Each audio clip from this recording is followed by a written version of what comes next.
பக்தி கவசம் சேனல் நேர்களுக்கு அன்பான வணக்கம். நான் உங்கள் ஏல்பி மற்றும் பாரம்பரிய ஜோதிடர் மோனிகா ராஜ்கமல். இந்த வீடியோ பதிவுல நம்ம பார்க்க இருக்கிறது இன்னொரு ஜாதக ஆய்வை தான் கொண்டு வந்திருக்கேன். குழந்தை பாக்கியத்துக்காக இந்த ஆண் ஒருவர் என்கிட்ட ஜாதகம் பார்ப்பதற்காக வந்திருந்தாரு. திருமணமாகி பல வருடங்களாகியும் குழந்தை இல்லை அப்படிங்கிற ஒரு வருத்தத்தோட தான் வந்திருந்தாரு. அந்த ஜாதகம் இப்போது பார்க்கலாம். இந்த ஜாதகருடைய ஜென்ம லக்னம் அப்படின்னு பார்த்தோம்னா ரிஷபம். ஏல்பி லக்னம் நான் பார்க்கும் பொழுது பார்த்தோம்னா கடக லக்னம் தான் போய்கொண்டு இருந்தது. இந்த ஜாதகம் கடந்த ஆண்டு பார்த்த ஜாதகம் குழந்தை பாக்கியத்துக்காக எடுத்துட்டு இப்போ உங்களுக்கு போட்டு காட்டிட்டு இருக்கேன். சரி, இப்போ மேஷத்தில் செவ்வாயும் கேது பகவானும், ரிஷபத்தில் சூரிய பகவான், மிதுனத்தில் புதன் பகவான், கடகத்தில் சந்திர பகவானும் சுக்கர பகவானும், துலா கட்டத்துல பார்த்தோம்னா குரு பகவானும் ராகு பகவானும், மகரத்தில் மாந்தி, கும்பத்தில் சனி பகவான்.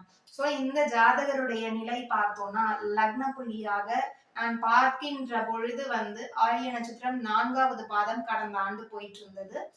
இந்த நட்சத்திரத்துடைய அதிபதி யாருன்னு பார்த்தோம்னா புதன். புதன் பகவானுடைய நிலை எங்க இருந்ததுன்னா ஏல்பிக்கு 12வது கட்டத்துல இருந்தது.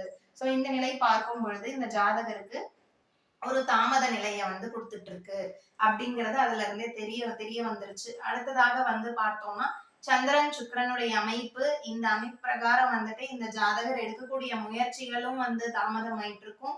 முயற்சிகள்ல தடைகள் தோல்விகள் எல்லாமே கொடுத்துட்டு இருக்கு. நான் பார்க்கின்ற அந்த கடந்த ஆண்டுல பார்க்கும் பொழுது இப்ப பார்க்கும் பொழுது இந்த ஜாதகருக்கு நீர் சார்ந்த குறைபாடுகள் அப்படிங்கிறது முன்னோர்களுக்கு சரியா திதி தர்ப்பணம் கொடுக்காதனால அந்த நீர்நிலை வழியாக இந்த ஜாதகருக்கு உங்களுக்கு தடைகள் கொடுக்குது. அதனால ஃபர்ஸ்ட் போய் முன்னோர்களுக்கு செய்ய வேண்டிய நீர்நிலைகள்ல செய்யக்கூடிய திதி தர்ப்பணம் கொடுத்துருங்க. இது வரைக்கும் இறந்த முன்னோர்களுக்கு ஒட்டுமொத்தமா ஒரு திதி கொடுத்துருங்க. உங்களுக்கு கண்டிப்பா குழந்தை பாக்கியம் கிடைக்கும் அப்படிங்கிற ஒரு விஷயத்த இந்த ஜாதகர் கிட்ட சொன்னேன். இந்த ஜாதகருக்கு பாத்தீங்கன்னா அடுத்த 2 மாதத்திலேயே போன வருடம் சொல்லிட்டு இருக்கேன். அடுத்த லக்னம் சிம்ம லக்னத்துக்கு வரும். சிம்ம லக்னம் வந்ததும் மக நட்சத்திரம் லக்ன புள்ளியாக போகும். லக்ன புள்ளியாக மக நட்சத்திரம் போய்கொண்டிருக்கும் பொழுது மக நட்சத்திரத்துடைய அதிபதி யாருன்னு பார்த்தோம்னா கேதுவுடைய அமைப்பாக இருக்கும்.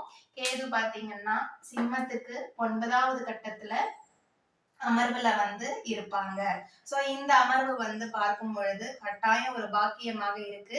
கண்டிப்பா உங்களுக்கு குழந்தை பாக்கியம் உண்டு அப்படிங்கறது தெளிவா சொன்னதும் அவருக்கு ரொம்பவே மகிழ்ச்சியாக இருந்தது. சரி, எவ்வளவு சீக்கிரம் முடியுமோ அவ்வளவு சீக்கிரம் முன்னோர்களுக்கு செய்ய வேண்டிய கடமைகளை நான் செஞ்சிடறேன் அப்படின்னு சொல்லியிருந்தாரு. இந்த மாதிரி ஈஸியான மெத்தட்ல ஏஎல்பி தான் நம்ம பலன் எடுக்க முடியும். உங்களுக்கும் ஜாதகம் பார்க்கணும் அப்படின்னா ஸ்கிரீன்ல தெரிகின்ற என்னுடைய கான்டாக்ட் நம்பரை தொடர்பு கொள்ளுங்க.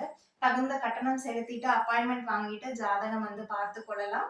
இந்த பதிவு இதோட முடிந்தது. மற்றொரு ஆன்மீக பதிவுல நான் உங்களை சந்திக்கிறேன். நன்றி, வணக்கம்.